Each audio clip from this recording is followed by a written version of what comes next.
मुझे अपनी बात कहने का पूरा समय कभी नहीं मिला। ये शिकायत किसी आत्मा की है जो भाव समाधि में मेरे दोस्त के ऊपर हावी होकर कह रही थी। मसीह बनने के पहले मैं पारलौकिक क्रियाओं में संलग्न था। पर क्या आपको पता है, आत्माएं आपको वश में कर लेती हैं।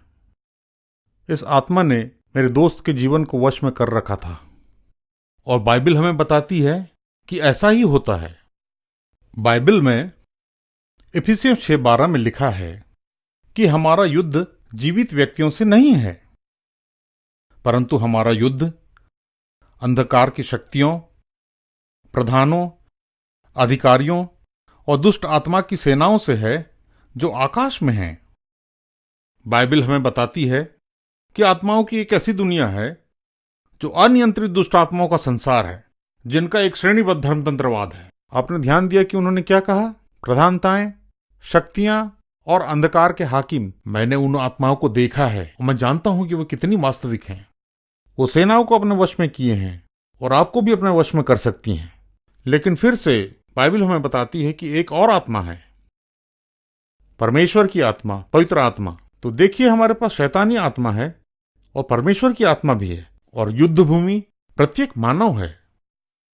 यीशु आत्माओं से बात करने के विषय में हमें बताते हैं, बल्कि उन्होंने तो इन आत्माओं से बातें भी की। यह ऐसी आत्मा थी कि वह जिस व्यक्ति पर थी उसे बेड़ियां भी नियंत्रण में नहीं रख सकती थी, और वो बिल्कुल अनियंत्रित था। और जब यीशु ने उससे बातें की तो पता है वहां क्या हुआ? प्रधानता की आत्मा जो उस पर हावी थी, उसने क्या कहा? यीशु ने पूछा, कौन हो तुम? उसने कहा, हम सेना हैं, मतलब 2000। देखिए, शैतान आपको तब तक वश में नहीं कर सकता जब तक आप खुद न चाहें।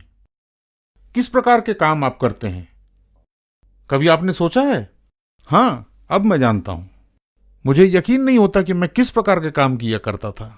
लेकिन इसके बाद एक अच्छी खबर यह है कि हमारे लिए पवित्र आत्मा है जो ईश्वरीय वचन के द्वारा हमसे बातचीत कर सकती है।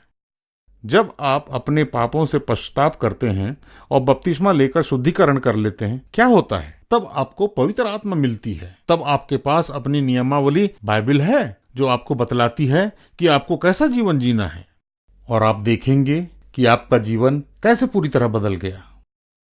क्योंकि बाइबल हमें साफ साफ बताती है कि अगर हम नापाक हैं तो हमारे ऊपर शैतानी शक्तियां हावी हो सकती हैं और हम कुछ नहीं कर सकते।